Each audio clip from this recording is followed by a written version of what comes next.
Jackson, it's not ready yet. You gotta wait. Daddy's putting together something for you.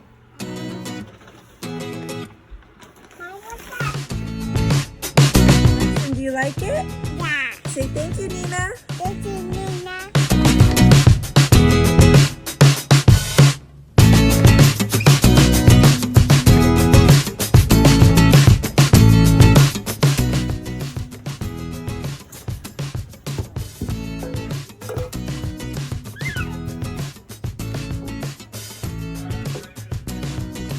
You gotta sit down, baby.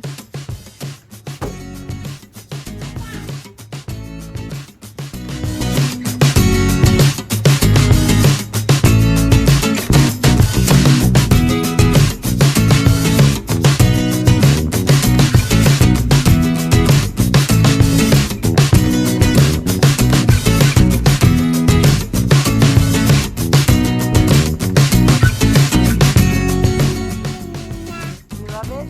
I love it.